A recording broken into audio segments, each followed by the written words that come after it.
Pois é, muito boa tarde, meus amigos telespectadores aqui da TV Mar, Canal 25, na NET das organizações Arnon de Mello. Estamos começando mais um Segurança em Foco nessa sexta-feira e nós vamos até às 16h30 debatendo um tema bastante interessante e que tem acontecido com frequência, principalmente acometendo os nossos jovens, adolescentes e crianças, né? É a violência juvenil.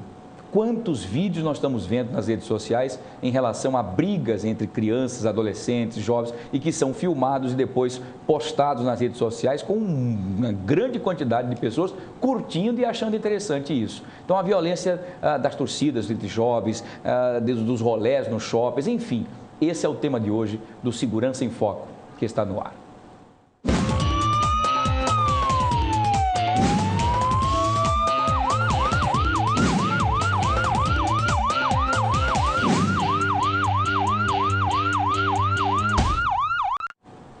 Pois é, o Segurança em Foco, como nós já falamos, será sobre violência juvenil. Nós estamos hoje aqui, digamos, com o nosso time um pouco desfalcado, né?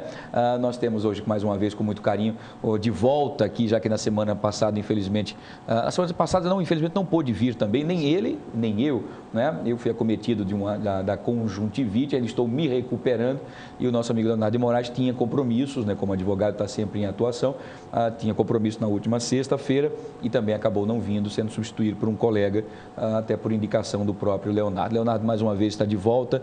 Um abraço dele aqui, Leonardo de Moraes, advogado criminalista. Muito boa tarde. Obrigado pela oportunidade, né? Estamos aqui mais uma vez para esclarecer a população eventuais problemas ligados à segurança. Muito bem.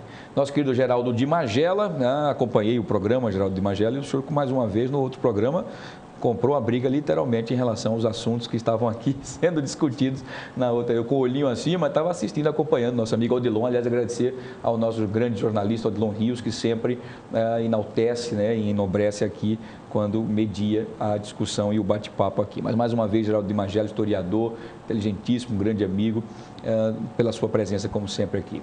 Eu que agradeço. Muito bem. Violência juvenil. Parece ser até uma coisa que a gente nem imaginaria que isso acontecesse, né? Ou que fosse acontecer. Mas, infelizmente, é o que nós estamos vendo todos os dias.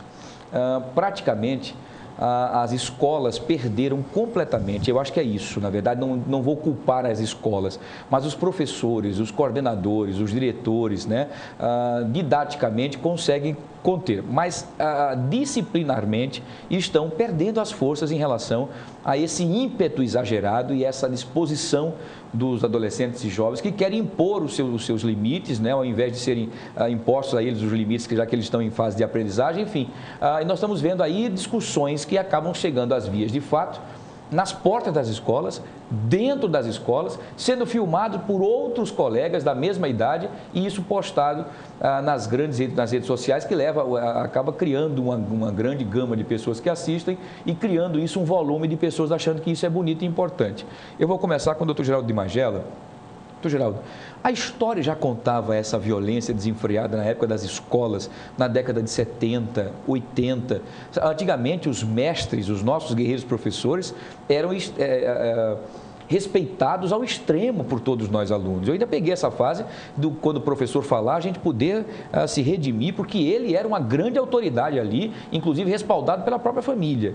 Hoje, o professor apanha na cara, o professor leva lixeirada na cara, o professor leva barras de ferro na cabeça, socos, rasgado, fichas, a caderneta apagada com a borracha, como aconteceu em outros casos aí. Enfim, o que está acontecendo? Essa evolução é um progresso para trás?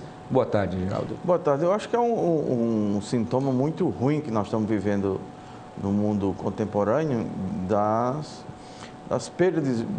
perda de valores e das distorções. E quando se trata da questão da violência, a gente sempre acha que a violência é a violência mais evidente, do homicídio, etc. E nós, pouco, ou quase, na maioria das vezes, quase poucas vezes, a gente se debruça sobre esse problema, que as crianças e os adolescentes eles estão cada vez mais vulneráveis ao mundo violento que nós estamos vivendo. E por mais que a gente não faça essas ligações, por exemplo, você tem um mundo com várias partes do planeta conflagrado em guerras, você tem nos meios de comunicação, parte considerável dos noticiários se reportam a violência, né? Você tem a violência perto da sua casa e tem também a violência, ela entrando e se fixando dentro das salas de aula, dentro das escolas públicas e privadas. O senhor quis dizer, por exemplo, que em alguns programas policialescos, ou até hoje os telejornais das grandes emissoras, praticamente 60% dos assuntos são referentes à violência, né? Claro. Seja num bairro nobre, seja num bairro mais periférico, e isso arremete então ao jovem que já está suscetível àquela violência do qual ele vive e convive, e ainda recebe essa bomba de informação nas redes sociais, na televisão, que é uma grande mola mestra, digamos assim, né, de alguns comportamentos. Isso quer dizer, então, que a televisão também ajuda, na verdade, na vontade, na velocidade, na vontade de informar. Acaba, sem querer, também dando esse comprimido, né, de incentivo à violência aos jovens? Olha, todas essas programações acabam contribuindo. A programação, por exemplo, nas grades das grandes redes de TV, por exemplo, os filmes mais assistidos, por exemplo, são os filmes que tratam de atos de violência, né? Rambo e todos os similares, né? O Stallone, né? Todas essas coisas dessas explosões mirabolantes que somente aquilo só existe nos efeitos especiais de Hollywood. Mas quem está em casa vendo isso, subliminarmente, depois de muito tempo vendo essas programações, depois de anos, e principalmente uma geração que não tem contato com o programa infantil, porque boa parte dessa geração está na escola pela manhã. E a programação infantil, que já não tem mais nas TVs, por exemplo, ou é programação tratando de alimentação, de programas de comida, etc., ou médico, ou o telejornal. Então, essas modificações todas que nós estamos passando têm influído decisivamente no comportamento nosso, inclusive dos adultos, e, claro, que interfere diretamente nas crianças e nos adolescentes, né? Então, você tem toda essa máquina de faturar com a violência, porque quanto mais ponto no Ibope, mais aceitação terá na programação das TVs, e você tem toda uma rede de ensino despreparada para enfrentar essa questão.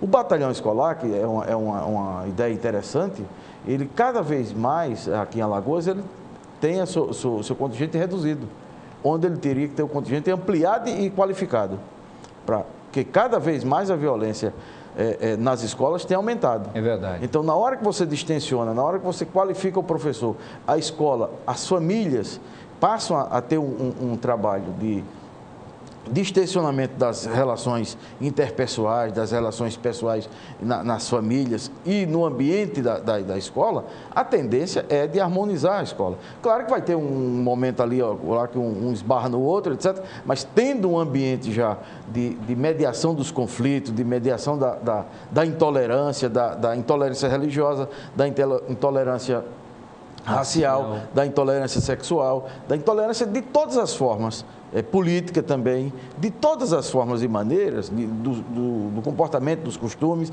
etc. Tudo isso vai potencializar o ambiente de violência. Muito bem. Doutor Leonardo de Moraes, o senhor como advogado criminalista deve também ter analisado esses detalhes, deve ter acompanhado alguns casos também, às vezes até tristes, né, de adolescentes que até de boa família, mas que acabam se envolvendo em pequenos crimes e que depois esses crimes se avolumam de uma forma terrível. Nós tivemos agora há pouco uma troca de tiros com um dos rapazes, que é de uma família extremamente boa, de classe média, decente, que moram na Santa Lúcia, que teve em troca de tiros. A polícia, ao descobrir que ele fazia parte de um braço de tráfico de drogas e era um dos envolvidos na explosão do caixa eletrônico que estava na Secretaria Municipal de Educação aqui de Maceió, ele acabou peitando a polícia e na troca de tiros acabou morrendo. A família está arrasada e não é para menos, a família não tem culpa, diz que não sabia que ele tinha envolvimento com droga, mas não sabia que ele estava tão envolvido, principalmente com a parte da criminalidade, muito menos envolvido com assaltos a bancos, não é? você ter ideia, esse rapaz, Hilbert, esse jovem Hilbert, ele começou a pegar esse dinheiro para poder fomentar o crime no tráfico e com esse dinheiro ele estava começando a recrutar pessoas de fora do nosso estado para que ensinassem como fazer roubos a banco e se inserir numa quadrilha grande aqui. Olha que coisa absurda, que veio de uma família boa, de trabalhadores, de pessoas decentes, simples, enfim, mas bastante decentes. O senhor como advogado, o que o senhor tem a dizer, por exemplo, por esse perfil? Por que é que o jovem que tem uma condição, que é no caso do Hilbert e de muitos outros, né, acabam enveredando para esse lado mais tenebroso, em que o final, infelizmente, é sempre o pior? Boa tarde. Boa tarde a todos. A gente tem que ver uma coisa que é interessante. O jovem de hoje é diferente do jovem de antes, né? A gente sempre é criado com base em valores que são passados pela família, pela sociedade, pelos amigos, pela escola. E hoje os valores são outros. E por que são outros? Porque a liberdade ela é excessiva. A gente tem a consciência, tem um pensamento, pelo menos os jovens, que eu acompanho muito, sobretudo na faculdade, por ser professor universitário, exatamente, é que essa liberdade ela não possui limites. Não possui limites. Não possui limites. Por mais que se fale que a sua liberdade ela acaba quando invade a esfera do outro, ninguém respeita isso.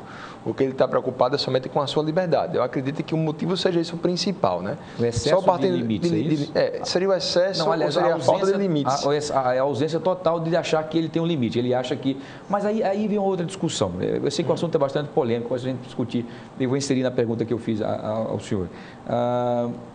Os pais também não têm um pouco de... Não estou culpando todos, mas um pouco de culpa de não impor esses limites enquanto criança. Assim, eu sou pai também de uma criança, né, de 7 anos. Os pais, pelo menos aqueles que eu acompanho, como os amigos, os amiguinhos do meu filho, os pais deles também, a gente percebe que o pai sim impõe limites. O problema é que o maior fator de influência para o jovem não são os pais, mas sim os amigos. Certamente, se ele nasceu num ambiente, certamente não, mas provavelmente, se ele nasceu num ambiente em que o tráfico toma conta, em que o crime toma conta, em que você está muito próximo do crime, a tendência é que você se torne também um criminoso, até para que você se insira no grupo. Um grupo, para um jovem, é tudo o que ele queria na vida. Se o grupo é formado por criminosos ou por adolescentes que praticam atos infracionais, e a única forma que ele tem para entrar naquele grupo é que também cometendo um ato infracional, ele fará a mesma coisa. Esse é o caminho provável. Poucos são aqueles que conseguem resistir. Então, eu acredito que muito essa questão da liberdade, não muito ligada aos pais, porque os pais cumprem a sua função, nem também muito ligada à escola. Eu acho que é toda uma estrutura que pode ser repensada. A liberdade é um valor fundamental. A Constituição Federal atribuiu a liberdade como principal valor depois da vida. Claro. Liberdade de forma ampla, liberdade de expressão, né, liberdade de locomoção e assim por diante. A Constituição diz isso, inclusive. Diz isso, né? né? A segunda coisa mais importante é a liberdade. A liberdade, né? Para o advogado é a principal. Exatamente. Né? É vida e depois liberdade. Diz não adianta a vida sem liberdade. Né? Uma vida inócua, uma vida sem sentido. Mas essa liberdade exacerbada é que pode levar o jovem a cometer esses fatos. Muitas vezes, até a gente, como professor da faculdade, e eu, como atuo, a minha área, a minha matéria é ligada justamente no segundo período, são aqueles que estão começando agora a faculdade. Claro que existem aqueles mais velhos, mas os mais jovens são atitudes completamente impulsivas. Se por acaso eu corrijo a prova de alguém, e mesmo com trabalhos, com incentivos, assim por diante, a pessoa não alcança a nota final, por exemplo, e às vezes se volta contra você. Várias são aquelas palavras: professor, você me reprovou. Eu não reprovo ninguém, eu só faço corrigir a prova. Claro, quem se então, reprova é aí a forma em que ele aborda: você me reprovou, né? Você falou que ia fazer uma coisa e fez outra, você... Né? Se volta ao professor pela palavra você. Entendi. Eu lembro que na minha época de escola, né, que eu acabei a escola em 97, era senhor e senhora. Verdade. Nós tínhamos uma matéria que eu não elogio muito, mas nesse ponto de vista eu vou até citá-la, chamada Educação Moral e Cívica. Exatamente. Claro que ela é ligada à ditadura, então não se pode muito se levar em consideração, lógico, claro, mas para fins de respeito, a primeira coisa que ensinava o nosso professor, que era o Kleber, é tratar alguém sempre como senhor e senhora. Isso. Então isso é que está faltando. Hoje a liberdade é muito grande, né? A gente se vê aí em programas como novelas, em que a hierarquia dos pais acabou. O jovem, o adolescente, ele observa o pai de igual para igual, ou até em hierarquia superior ao pai. Exatamente. Quer dizer, nem em casa essa hierarquia é respeitada. Não há Eu acho que não há um fator específico para que aumente essa violência juvenil. Eu acho que há uma multiplicidade de fatores, mas um deles acredito seja a liberdade exacerbada e a falta de informação quanto ao limite de sua liberdade, para que não fique somente em campo de responsabilidade penal ou civil. É um dever de civilidade eu saber que eu tenho a liberdade, mas que eu respeito a opinião dos outros. Muito bem.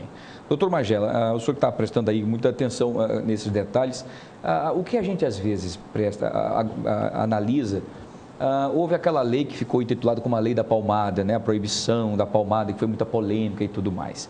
O senhor acha que também esse excesso de liberdade que foi dada, o nosso país está, nós temos condições de conviver com essa liberdade e não confundi-la com libertinagem ou com esculhambação, digamos assim, no popular? Quer dizer, a criança, por exemplo, hoje, não estou falando de espancar, mas eu sou da época em que levei muita surra, muitas palmadas grandes mesmo, e surra mesmo, até de cinturão. E eu não me vejo odiando meu pai, odiando minha mãe, e nem ficando marginal, assassino, louco, psicótico, ou enfim, esquizofrênico. E se colocou durante muito tempo em que, olha, criança, a gente tem que, olha, não tem que deixar ela tomar conta, ela tem... E acho que essa coisa foi crescendo, isso é uma opinião minha do que eu escuto de algumas pessoas.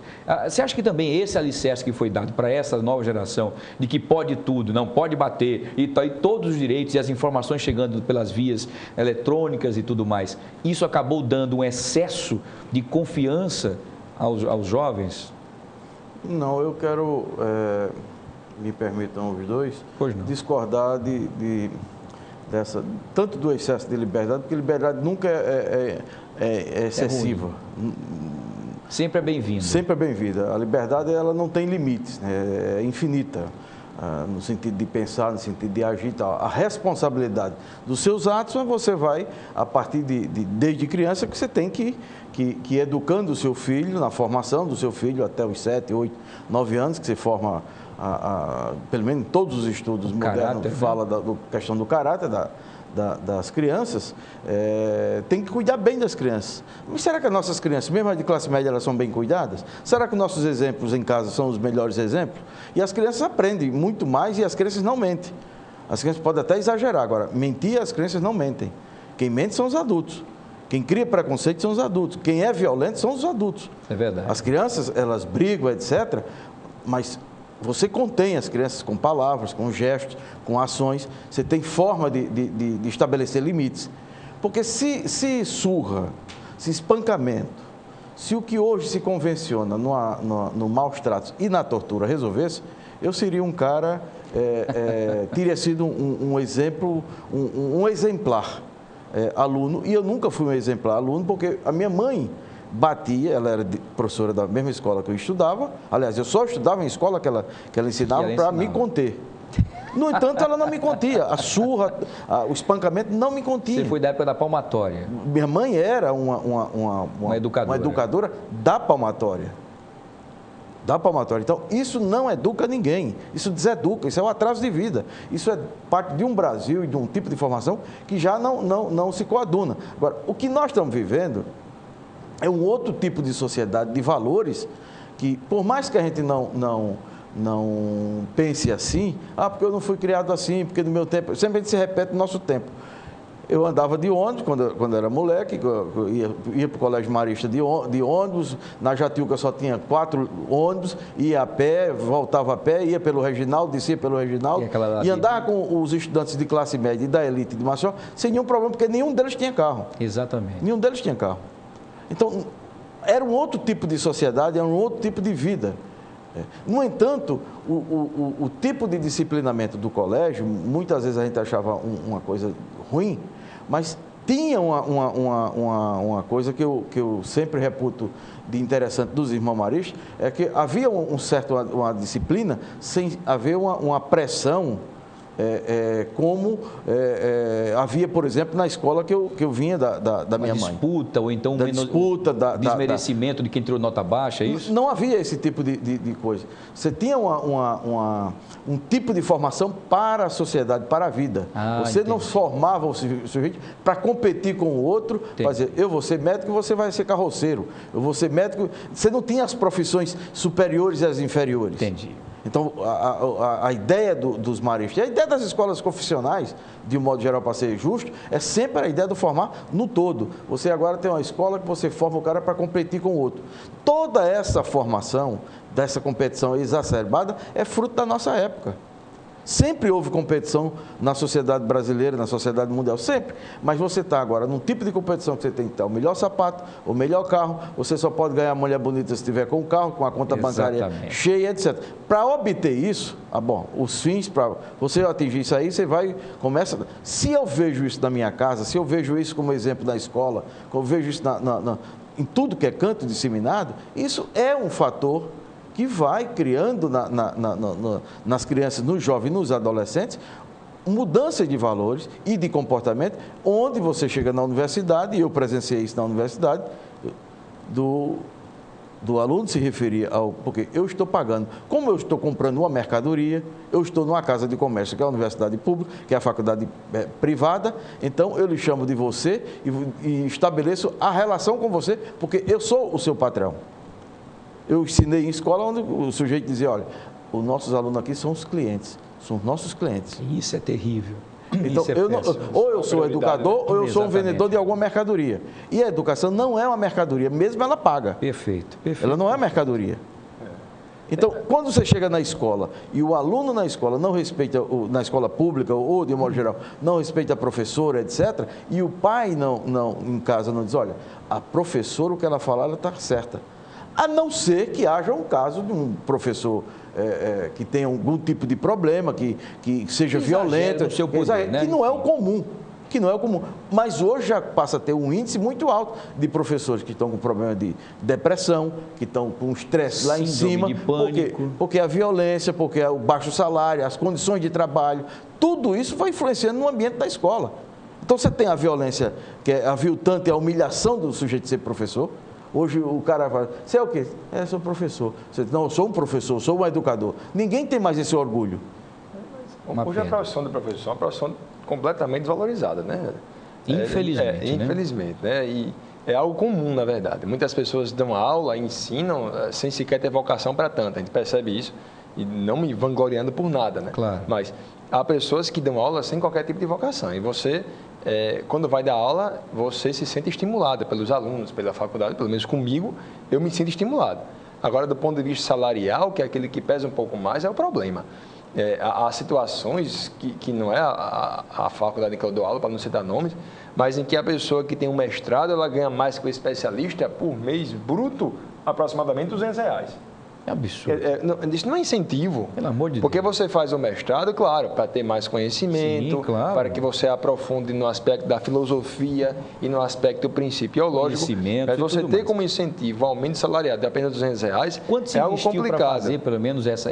Muito mais. Se ele for esperar os R$200, ele vai esperar pelo menos 20 anos para recuperar o investimento que ele teve. Pois é, terrível. Agora, essa questão que vocês estão tocando no assunto, e o Magela foi muito, muito feliz quando ele toca nesse assunto, da mercadoria, que o aluno hoje, ele vai para a escola e recebe, inclusive, o incentivo, muitas vezes, dos próprios pais. Não são todos, claro, mas às vezes recebe. Meu filho, nada, professor não manda nada não, diga a ele assim. Você sabe que tem pais que dizem isso, infelizmente, criam essa situação. Alguns não, dão o conselho, às vezes no ímpeto do próprio aluno, ele acaba criando mesmo, sendo um cara criador de problema mesmo, enfim. E essa coisa da troca da mercadoria, eu estou pagando a faculdade, que não é barata, e o professor ganha uma miséria. Eu tenho mais condições do que o professor, vou chamá-lo de você, como o Magela ilustrou com muita competência, da mercadoria. Professor, e você? Quando chama de professor, que às vezes chama pelo nome, né? Ô, Leonardo, e aí, você? Por que me deu essa nota? Como é que vai ficar? E aí? A expressão e aí já é perguntando, já dando um pouco de ameaça. E aí? Como é que vai ficar? Hã? Eu vou sair da faculdade, eu vou lá e vai da coordenadoria, conversa com a coordenadoria, é menos um aluno pagando R$900 ou R$1.000, a faculdade sente.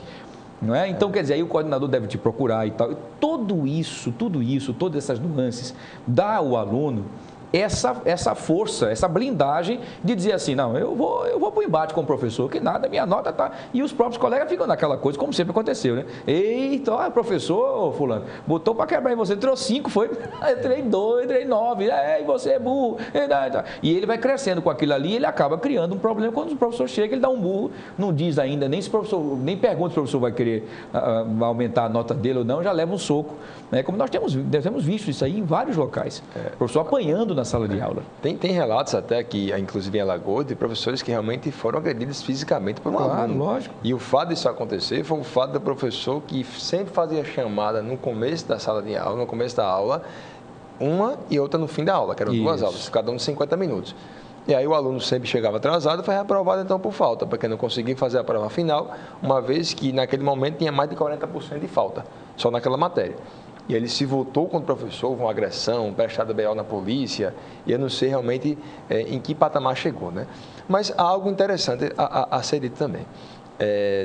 As redes sociais são instrumentos importantíssimos, né, para aproximar quem está longe, unir grupos de escola, ajudar amigos que você nunca mais viu. Né?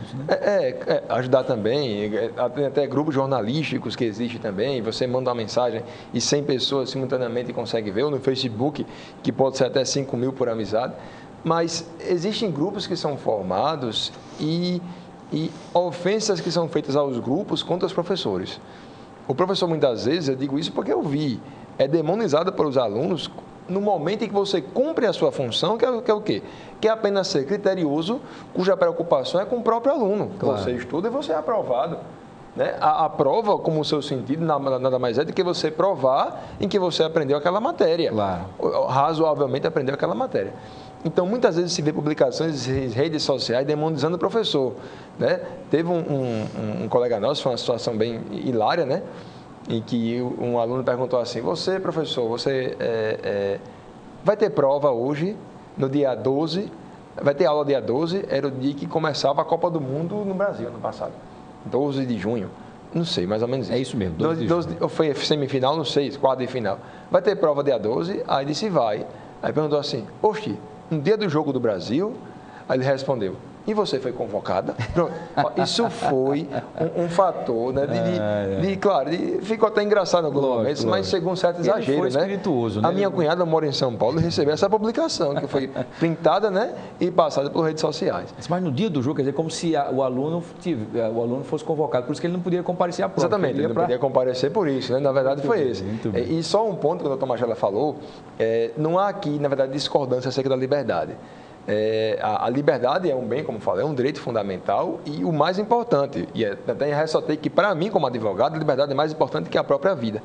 A vida sem liberdade fica uma vida sem sentido. Claro. Mas a questão é a consciência de até onde vai a sua liberdade. E aí vem junto com a sua responsabilidade. Né? E claro, que por um dever cívico, por um dever de consciência, o importante é ter essa formação de que a sua liberdade existe, mas com certos limites. Né?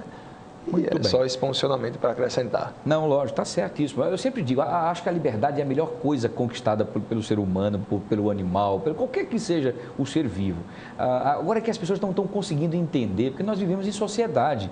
E para viver em sociedade, você precisa ter limites. Né? Então, por exemplo, você sabe que o semáforo vermelho você tem que parar o carro. Se você achar que a liberdade ali é sua, então você vai passar no vermelho, vai botar o carro na calçada, vai botar em cima de todo mundo. É isso que eu estou dizendo. Algumas pessoas não estão querendo mais receber esses limites. Eu não sei se isso é pela intolerância ou pela maneira de não aguentar mais os limites que são impostos todos os dias, né? Porque nós somos todos os dias ali colocados os limites. Você não pode parar aqui, você não pode ficar aqui, você só pode ficar até tal hora, você não pode mais fumar ali, você não pode mais sentar aqui, você não pode... Vocês já perceberam isso? A gente vive um momento de cerceamento total da nossa liberdade, né? Todo momento nós estamos sendo cerceados das nossas vontades, digamos assim, entre aspas, né? E isso juridicamente, que é de forma terrível. A gente discutia isso outras vezes aqui em relação a ditadura das botinas e vamos para a ditadura das togas, digamos assim. Hoje a justiça decide tudo. Se você tem que usar o cinto, se você tem que botar isso, se você tem que fazer aquilo. Quer dizer, judicialização do mundo, né? De tudo, a saúde, do remédio, eu tenho direito, tem que judicializar para poder a justiça me dar o direito. Quer dizer, então a gente está vivendo um momento horroroso. E essa disputa, como colocado pelo Dr. Magelo também, toca nesse assunto terrível. As escolas, as universidades, os locais de trabalho fazem isso, que isso é uma coisa terrível. Eu vou falar isso até em termos de televisão. Nós vivemos, o país vive um momento há muitos anos em que força todos os funcionários, os profissionais de comunicação a fazerem sempre algo que dê audiência, para que eles continuem tendo a comercialização cada vez mais procurada. E isso, muitas vezes, nos arremete a fazer coisas que talvez não sejam adequadas para aquele horário. E aí acaba você ficando disputando, e é uma disputa que eu não acho saudável. Né? Uma coisa é você dizer assim, dê conteúdo para o programa, faça com que o programa receba os elogios espontâneos, e não você forçar de goela dentro, prender, vou matar um cara ao vivo aqui para poder ganhar audiência. Nós estamos chegando a esse ponto quase. Né? Então essa disputa também acaba deixando as pessoas mais nervosas, mais esquizofrênicas, e a gente sente esse nervosismo. E consequentemente, se vem dos adultos, esse reflexo também se reflete justamente nos nossos filhos, né? Os adolescentes, as crianças de uma forma geral. Hoje você vê um jovem, ele não tem mais a paciência de um senhor fazer uma pergunta e não entender, ele parte para agressão mesmo, ele já não aguenta mais, não tem mais tolerância. E aí eu queria deixar para a gente poder ir para o intervalo e voltar para a discussão, para que seja o chamado pinga-fogo, né? Digamos assim, para a gente debater sobre isso, em relação do porquê é que tem acontecido esses arranca-rabos dentro das escolas. Por que as escolas, que deveriam ser o local onde estariam sendo, as crianças estariam ali, os adolescentes, os jovens, enfim, recebendo a doutrina, né, a educação, a parte didática e tudo mais, eles estão se matando, criando situações. E outra coisa, e essa coisa do celular, de filmar, e isso colocar nas redes sociais, e aí os outros jovens acham bonito e repetem, né? Porque parece uma coisa repetitiva. Tá, fulano fez, eu vou fazer também, foi bom, todo mundo gostou e tal. Vamos debater isso aí logo depois do intervalo. Então nós vamos para o intervalo comercial e a gente volta daqui a pouquinho discutindo sobre isso. Quais são os motivos, o porquê? A falha da escola, a falha da casa para a escola, o aluno está se achando um selvagem e para poder delimitar o seu território e comandar, está atacando como se fosse um bicho? Será isso? Vamos saber então depois do intervalo. Aqui nós voltaremos com Segurança em Foco. Não sai daí, eu volto já.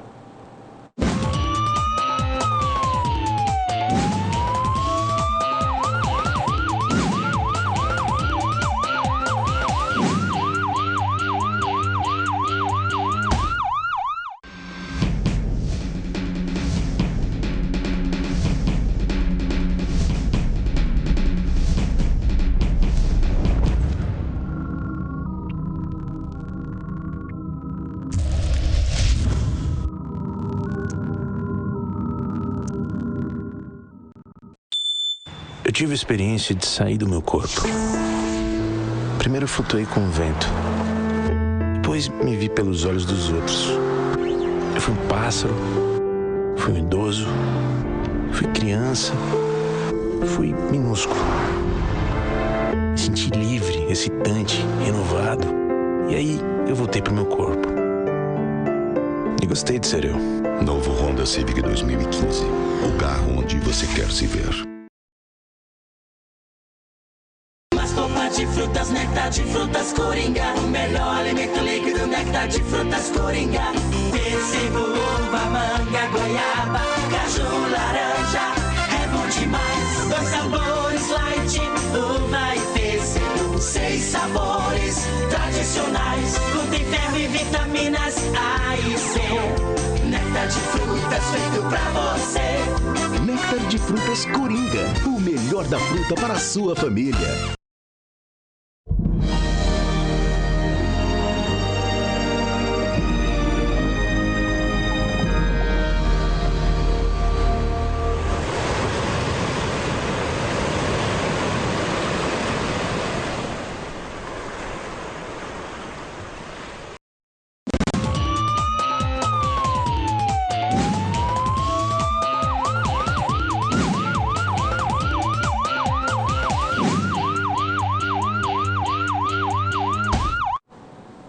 Estamos de volta com o Segurança em Foco no debate hoje sobre violência juvenil. O que está acontecendo? Antes de irmos para o intervalo, nós deixamos aqui o tema que será debatido agora entre os nossos dois convidados de hoje, já que o nosso querido Dr. Flávio Saraiva, infelizmente, hoje não pôde estar presente, teve compromissos importantes, não pôde comparecer, mas na próxima sexta-feira estará conosco. Então, o doutor Leonardo de Moraes, advogado criminalista, e doutor Geraldo Magelo, historiador, vai debater sobre esse assunto. O porquê? Por que dessas brigas constantes dentro das escolas, fora das escolas, e essa coisa sádica, digamos assim, de se colocar as imagens desse momento terrível, não é? Um momento triste, se colocar nas redes sociais como se fosse um grande feito e uma coisa maravilhosa, onde várias pessoas acabam curtindo, compartilhando, e que isso acaba se propagando e acontecendo em outros locais como incentivo, não é? Vamos começar, doutor Leonardo de Moraes. O que o senhor acha que um dos motivos ou o motivo dessas lutas, por exemplo, muitas vezes de salas de aulas, né, de turma contra turma, e de alunos que batem no outro por ser mais frágil ou por não aceitar porque o outro nota mais alta e ele tirou baixa e ele desconta naquele lá que não tem nada a ver com a história. O porquê disso? Eu penso, esse realmente é um tema de estudo, né? A criminologia, ela estuda muito o aspecto criminal e o comportamento desviado praticado por jovens, por crianças e adolescentes, né? E há um ponto que ele é uníssono, basicamente, que é a questão da própria consciência, né? A consciência, ela forma um dever de civilidade e forma as bases de limite em relação aos comportamentos normais e anormais. E ela chegou a uma constatação que diz o seguinte, né? Os fatores que levam os jovens a cometer basicamente os crimes, eles podem estar ligados de várias maneiras. Um pode ser pela pobreza, um pode ser pelo cerceamento de direitos civis mínimos, como saneamento básico e moradia, e o outro, que seria uma corrente que é intermediária, uma corrente um pouco mais frágil, que seria pela própria ausência de consciência. Então, como seria essa ausência de consciência, né? A própria teoria da subcultura delinquente, que é uma teoria famosa criminológica, ela deixa bem claro o seguinte, que muitas vezes o jovem pratica os comportamentos desviados porque o grupo em que ele está inserido também pratica esses comportamentos. A questão é saber por que esses grupos foram formados. E aí, a teoria subcultural, ela diz respeito ao quê? A formação de grupos com pensamentos próprios, nem sempre corretos. Então, há a cultura geral, que é a cultura do bem, que é a cultura da educação, a cultura do respeito, a cultura muitas vezes elitizada. E existem outras culturas que são formadas que vão de encontro à cultura dominante.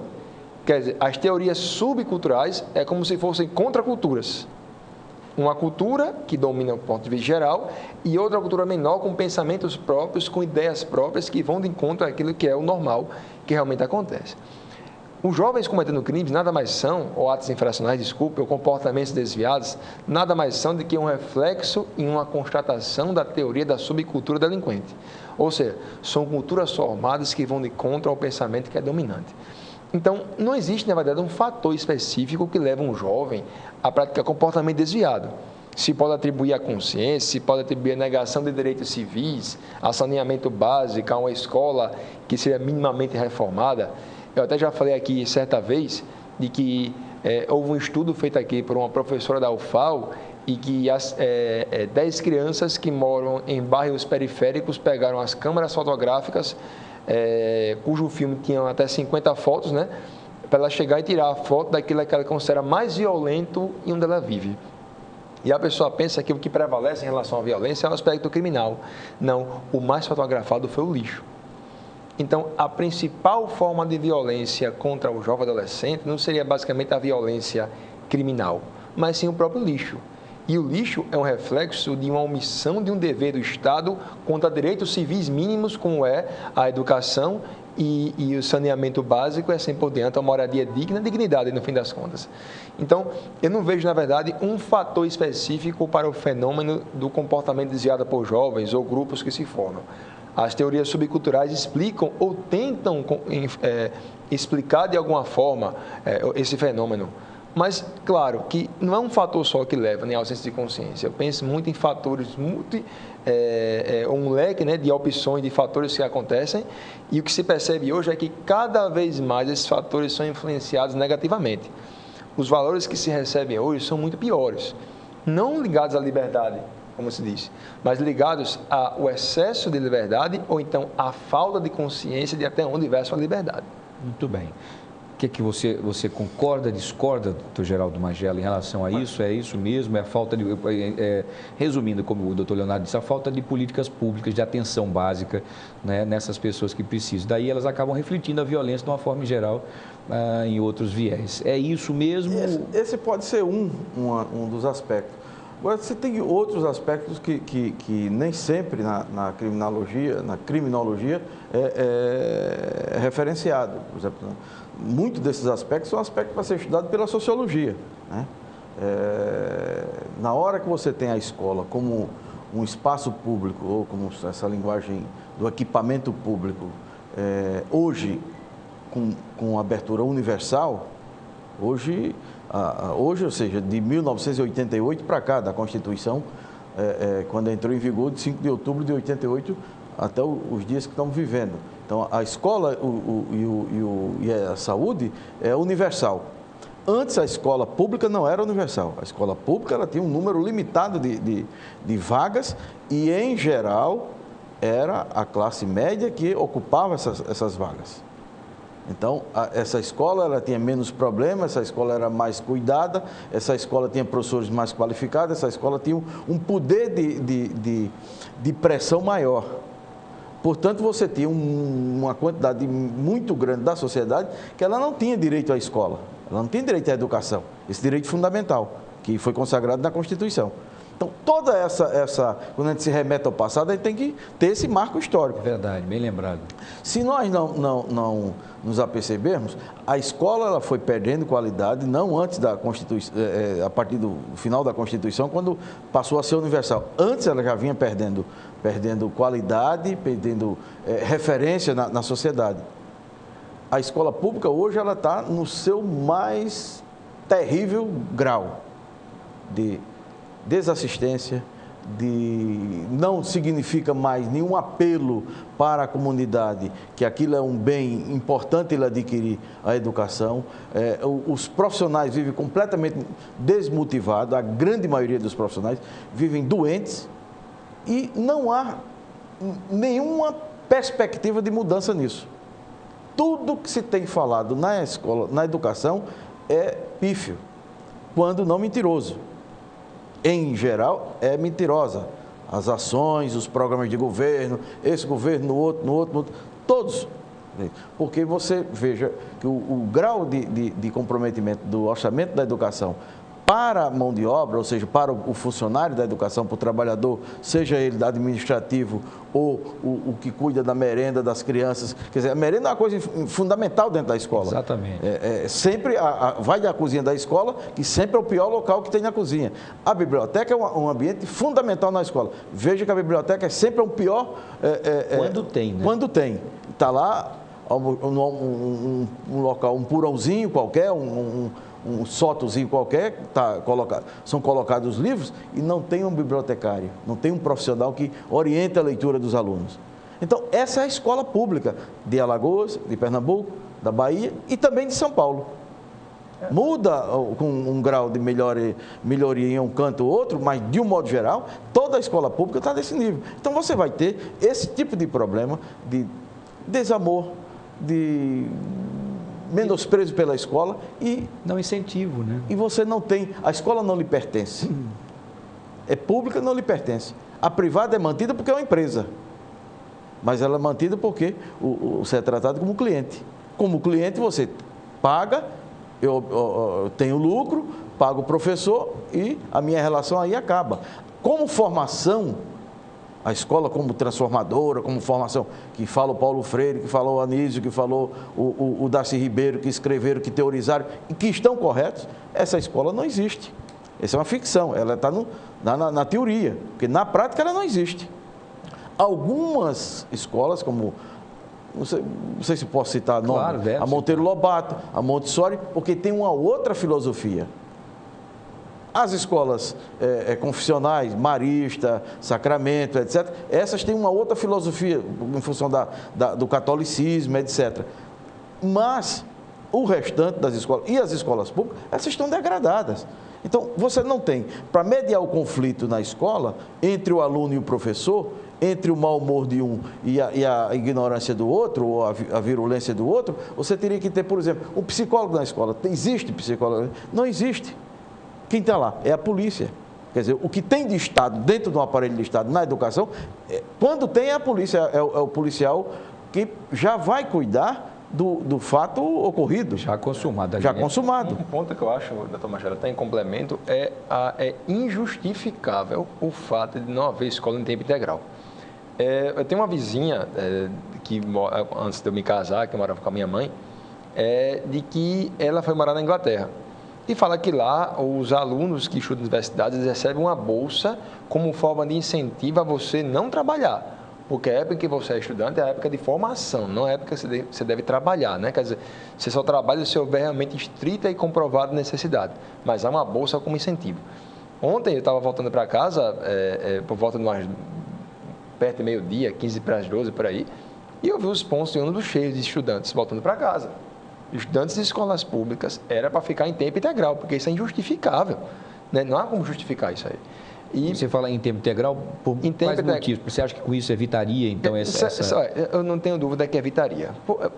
Ocuparia a mente deles? Não evitaria, ele reduziria muito, né? Evitar nunca se evita crime, porque crime é um fator cultural, né? A violência está ligada à sociedade. Deixa eu alfinetar mais um pouquinho, doutor Leonardo. As escolas em tempo integral estão lá funcionando, vamos supor que estejam funcionando. Teremos ali os alunos convivendo ali as 8 horas seguidas ali, com pré-formação, estudando de manhã, tendo o horário do almoço, o seu descanso, depois vão para o esporte, vão para os cursos profissionalizantes, enfim.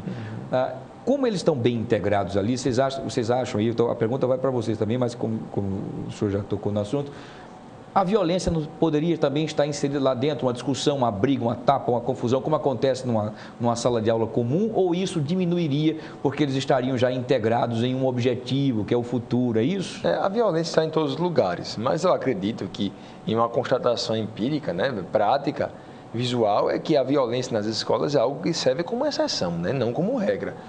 Que eles passem o dia inteiro na escola, para mim, era passar uma obrigação do Estado. A minha mãe estudou em escola pública, meu pai da mesma forma. Várias pessoas são autoridades hoje em dia e que ocupam alguns postos mais importantes do ponto de vista público ou privado, passaram por escola pública. É injustificável a escola não ser em tempo integral. Era para ser como acontece em outros países, dando aqui como exemplo a Inglaterra, porque ela mesma me contou assim. De manhã é a aula que você assiste, e à tarde são os debates que são realizados, a prática esportiva e o incentivo à leitura. Harvard, por exemplo, é uma universidade mais famosa do mundo inteiro. E se pensa que é a mais famosa porque o professor de lá é o melhor do mundo, não é assim. Lá é a mais famosa e melhor por quê? Porque ela estimula o aluno a ser autodidata. Exatamente. Ele lança um aspecto, né, importante de discussão e o aluno se forma sozinho. Você vai ler esse livro, a pessoa se forma sozinha. E a vida é essa aqui. E lá ele vai participar com o professor dos grupos de debates. E lá ele vem a sedimentação e a concretização do conhecimento adquirido pelo professor que deu o caminho e por ele que se formou sozinho, sendo autodidata. Olha, só você que Magela quer fazer uma parte aí, mas eu não lembro, não me recordo agora, a cabeça agora me falha a memória em relação qual foi o país, enfim, em que as escolas em tempo integral, né, elas estão ali em tempo integral, ali, colocando os alunos o tempo inteiro ali, e a própria população, né, eu não me lembro, não recordo agora qual é o país, enfim, a própria população, ao perceber que um aluno está fora da sala de aula, liga para a Secretaria de Educação e esse aluno é punido e tem que voltar. Não se pode naqueles horários em que, por exemplo, de 7 da manhã até as 18 horas, aquela comunidade sabe que aquela escola integral está funcionando e que qualquer aluno jovem que esteja fora da escola, ele terá que ser devolvido para a escola. Então, liga-se para um telefone. Eu vou depois, agora me lembrei dessa discussão que nós tivemos, e eu não sei se foi com a Tenente Coronel Valdenice, que faz um trabalho maravilhoso com a Polícia Militar, com o PROERD, né, que é um projeto, inclusive, até copiado de fora, né, se me falha a memória, americanos, se não me falha a memória, mas ela agora... Prevenção de droga. Isso, exatamente, que combate, inclusive, a discussão sobre drogas com a criança. E ela dizendo, rapidamente assim, dizendo o seguinte, que nessa discussão, realmente agora eu lembrei, foi a Tenente Coronel Valdenice Ferreira, ela dizendo que no momento em que começaram a fazer o PROERD, discutir com essas crianças em locais vulneráveis, Os alunos são policiais que estão fardados para que as crianças percebam que a polícia é uma pessoa boa. E no começo eles ficavam muito assustados com os policiais que prestavam e ministravam esses cursos. E no momento que ele tem muita dinâmica, muita parte lúdica, né, com essas crianças, e em alguns momentos falavam assim, vamos brincar agora de bandido e ladrão. Quem quer ser polícia? 2, 3, 20 meninos. Quem quer ser bandido? A grande maioria. Hoje isso se reverteu. Hoje as crianças abraçam os policiais e dizem até essas frases que nós nos emocionamos na entrevista aqui no programa, quando abraçam o policial e falam, tio, me crie, tio, seja meu pai, tio, me leve para casa. E aí eles começaram a perceber que o problema não está na criança, e sim no seio familiar. É aquele que nós estamos comentando, quer dizer, o local onde ele vive é que está insalubre, está terrível. E a criança, por ser muito sincera, eles fazem uma caixa preta e colocam, todo mundo que conseguir escrever, né, coloca a sua pergunta que quer fazer para não criar um constrangimento e se coloca dentro dessa urna. Essa urna é aberta e os policiais perguntam, bom, aqui perguntaram, você não precisa colocar o nome, né? Aqui perguntaram se o pai pode abusar do filho. Isso é uma das grandes perguntas dentro disso. Então, quer dizer, o herói, que é o pai e a mãe, os dois heróis, acabaram sendo os bandidos. Mas eles também tinham o policial militar, como também o agressor, porque ele vinha naquela comunidade apenas chutando a porta, atirando, batendo, prendendo. E para a criança aquilo era uma coisa terrível, né? Muitas vezes prendendo o pai e ela não entendia bem o que era. Então, o trabalho que a Valdenise Ferreira faz do PROERD é uma coisa louvável e impressionante. Só conseguiu ter um pouco mais de respaldo, como disse o Tomagella, de liberação desses policiais para serem voluntários como professores, e qualquer um de nós podemos fazer isso também, ajudar no momento que eles forem ministrados os cursos, né, nas comunidades, é que o comandante da polícia, né, o atual comandante, o Lima Júnior, e o secretário de Defesa Social, o Alfredo Gaspar de Mendonça, liberou para que a tropa que quisesse se incorporar a esse projeto tivesse a liberdade. E ela aqui estava enaltecendo isso, agradecendo. Então, veja que trabalho pontual, ainda é pouco ainda, mas importante. E aí onde chega o que o senhor falou, doutor Magela, em relação às bases comunitárias. O PROERD nada mais é do que levar para um ponto de uma comunidade esse trabalho comunitário que deveria ser permanente naquelas comunidades. A partir daí, aquela população pequena, vulnerável, que vai crescer, como ela disse que vários pais pararam de fumar maconha, porque a criança, com todo o jeito que era inclusive disciplinada, que dissesse, até ensinar, olha que coisa linda o PROERD faz, até ensinar como dizer não às drogas ao traficante sem se colocar em risco. Porque se ele disser, não, cara, não, que isso é ruim, isso aí mata as pessoas, não presta não. O traficante ele mata, você mora ali. Mas com muito jeito saber dizer não e não se incorporar naquela situação criminosa. Então é fantástico. Vejam que tudo isso que nós estamos falando se remete ao quê? Ao local onde eles vivem. Acho que esse é o grande problema, né? A escola é um ambiente que hoje no Brasil ela é conflagrada. Todas as pesquisas, pode entrar no Observatório da Violência na Escola, por exemplo, da professora Miriam Abramovay, acho que da UNB, e várias pesquisas feitas pela Unesco indicam isso, do ambiente de violência na escola. Quem mais comete violências sexuais contra as crianças não são os estranhos, são os parentes. Pode ler o mapa da violência desse ano, do ano que passou, etc. Pode ler. É alguém de casa. São os pais, são os padrastos, são os tios, os primos, etc. Lembra do Ministério Público que foi condenado a 76 anos. Isso é um exemplo clássico aí. Já as vítimas, e recente. 2 filhos, né? 2 filhos e uma interna, então, né? Isso não é uma coisa estranha ao ambiente familiar de violência. A escola percebe isso. E a escola capacitada, o professor capacitado, ele perceberá muito mais a violência que as crianças vêm sofrendo em casa, no ambiente da escola, no trajeto até a escola. Então, todo esse ambiente de violência contra as crianças, essas crianças violentadas serão adultos ou jovens violentos. Está provado, não precisa ir para lugar nenhum, porque toda a literatura científica já se comprovou isso. Por que a Secretaria de Educação de Maceió, de Anadia, de não sei de onde, o Ministério da Educação, não tem trabalhos fundamentais sobre isso, de investimento em profissionais para distensionar a educação? Porque a partir daí você vai ter um aprendizado muito mais fácil e tranquilo Porque uma coisa é capacitar o professor de matemática, de história, de geografia, de ciência, etc. A outra coisa é mediar o conflito existente na sala de aula e fora da sala de aula, mas dentro do ambiente da escola. Então, essas duas coisas têm a ver com a formação, têm a ver com a educação. Agora, isso custa dinheiro. Sabe o que é mais fácil? Montar uma força-tarefa para recuperar as escolas. Porque deixa cair as escolas, aí as empreiteiras entram, os políticos entram, e aí vira um campo fértil da corrupção. Exatamente. Bom parte, até passou uma reportagem, acho que foi da Gazeta que saiu, né? Demonstrando que havia uma escola que fica até numa ladeira bem alta, fica logo na frente da ladeira, vizinha um ginásio de esportes bem grande. E uma Brandão Lima. Brandão Lima. A escola então, ela construísse um anexo novo para as crianças, bonito, lindo o lugar. E aí a construção chegou e parou há mais ou menos 1 ano e meio atrás. Está destruída. Exatamente. E aí se procurou a justificativa para saber por que a construção não foi complementada, aí o município falou que era obrigação do Estado. O Estado falou que era obrigação do município. E então aí já está há anos, Mas se você for no Vergel... Agora está tudo novinho, você percebe até a cerâmica nova. Novinha, só que o telhado caiu, o sanitário foi arrancado. Então, já depredaram. Já acabou. Esse é o ambiente. Se você pegar, você pega N exemplos para cá para dentro, a gente não termina esse programa com 10 horas de programa. Então, se você chega em bairro aqui em Maceió, que está conflagrado o bairro, você tem uma escola de um lado e uma escola mais próxima, uma tem evasão escolar altíssima. Por quê? Porque é o tráfico.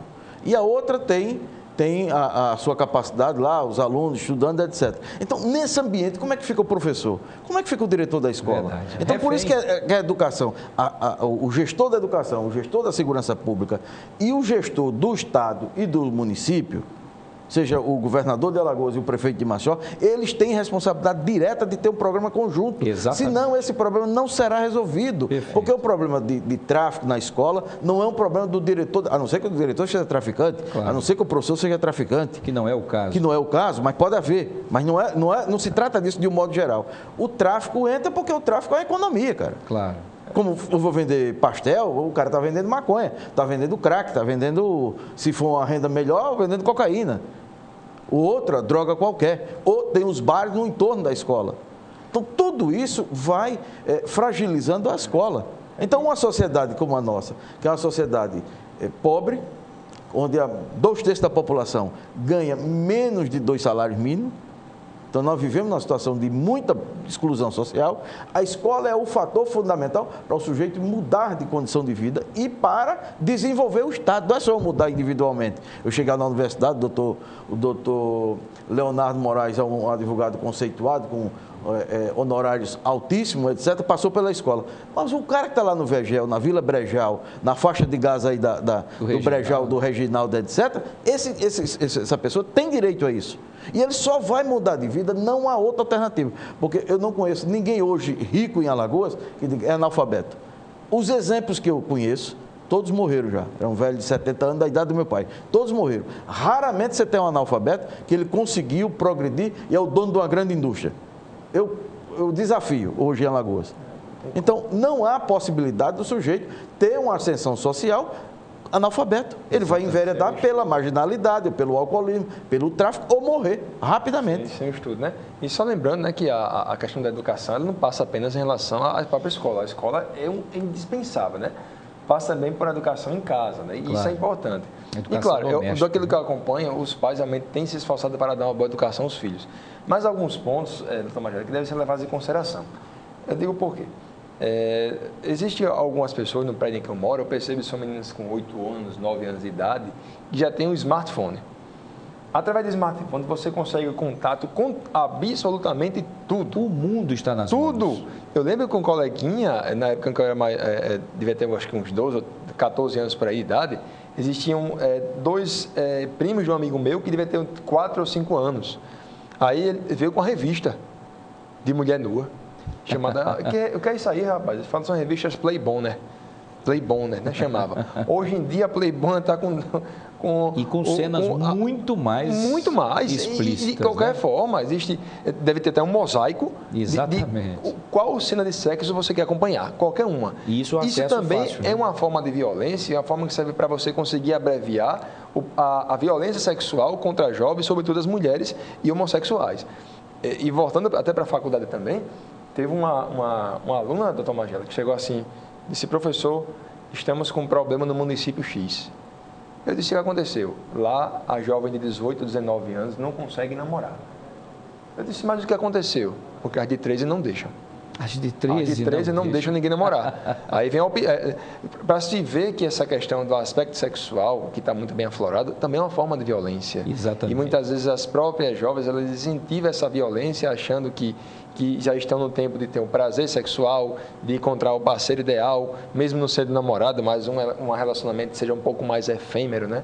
É uma forma de violência. Então, só para deixar um alerta aqui, o programa com essa grande audiência, que os pais não procurem entregar um telefone, um smartphone, Samsung, iPhone e assim por diante, para um jovem com 8, 9, 10, 11 anos de idade. Isso é muito cedo. Porque o jovem é uma criança, né? Criança. Uma criança, né? Verdade. Uma criança. Por quê? Porque o contato dele através do smartphone é em relação a absolutamente tudo o que presta e principalmente o que não presta. Perfeito, perfeito. Olha, infelizmente, nosso tempo nós já estouramos, mas o assunto é bastante interessante, como disse o Marcelo, vamos passar aqui 10 dias, 10 horas, e o assunto é bastante complicado e interessante a gente debater, porque eu acho que a gente precisa trazer esse assunto sempre à tona, porque nós somos pais, nós já passamos pelas nossas fases, né, de outroras, enfim, mas os nossos filhos estão. Você tem um de 7, eu tenho um de 7, mas ela deve ter também... Uma de 22. De 22 anos, que é aquela fase da adolescência. Porque eu sou o mais velho daqui, né? O menos jovem, né? Jovem é mais tempo. Você está bem, jovem é mais tempo, é ótimo. Muito bem, então é justamente isso, cada um na sua nuance, nessa descoberta de tentar proteger os nossos filhos desse mundo cruel, não é? E dessa coisa terrível que nós estamos tendo com acesso.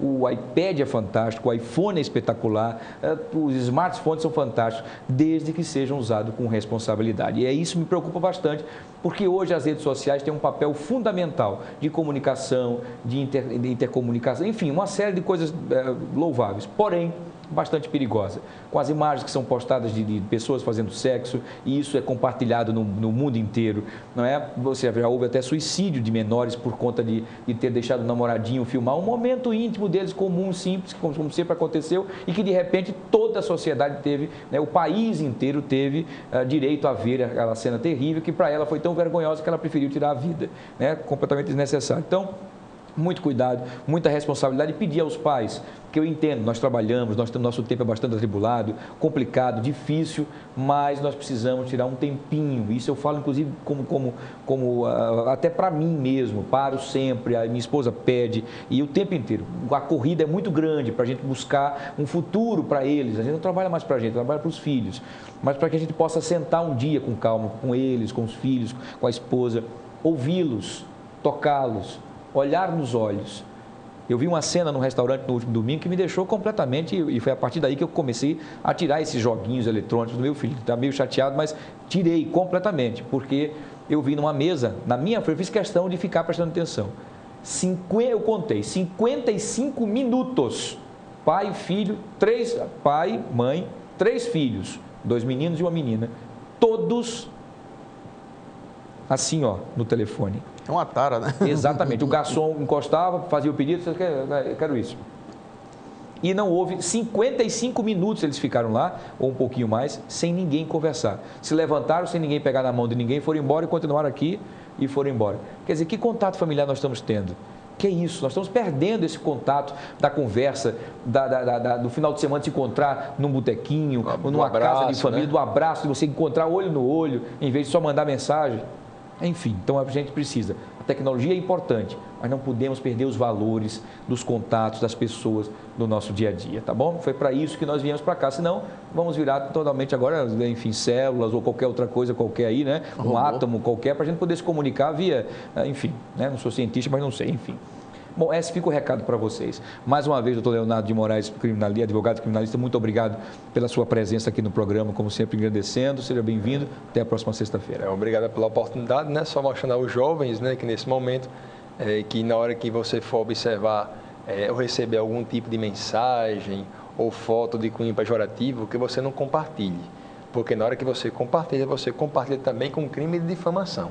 Você pode ser processado por esse motivo, né? Importante. Que observa sempre a liberdade com um certo limite para que você não invada a esfera de liberdade do outro, né? E não seja passivo de responsabilidade, ou penal ou então civil. Muito bem, obrigado. Leonardo, muito bom o seu recado. Doutor Geraldo de Magela, mais uma vez, muito obrigado, sempre com muita competência e inteligência, trazendo para a gente. Cada dia a gente aprende um pouquinho mais com o senhor, tá bom? Eu que Obrigado agradeço. pela sua presença. Até a próxima sexta-feira, Até a próxima. se Deus quiser. O doutor Flávio deverá estar aqui na próxima sexta-feira, compondo aí esse trio espetacular que eu tenho o prazer aqui. Trio Iraquitã. Esse trio Iraquitã, né? E estar presente todas as sextas-feiras aqui, onde eu aprendo muito com todos esses fantásticos profissionais e você também do outro lado da telinha, tendo o prazer de ouvi-los, né? Nessa dissertação, nas discussões sobre segurança. Mais uma vez, muito obrigado pela sua companhia, pela sua audiência. E a gente volta a se encontrar na próxima sexta-feira, às 15h30. Eu e você e eu e os nossos 3 convidados já completos com o Dr. Saraiva, o Geraldo de Magela e Leonardo de Moraes. Obrigado pela companhia e a gente se encontra, como já disse, na próxima sexta. Até lá.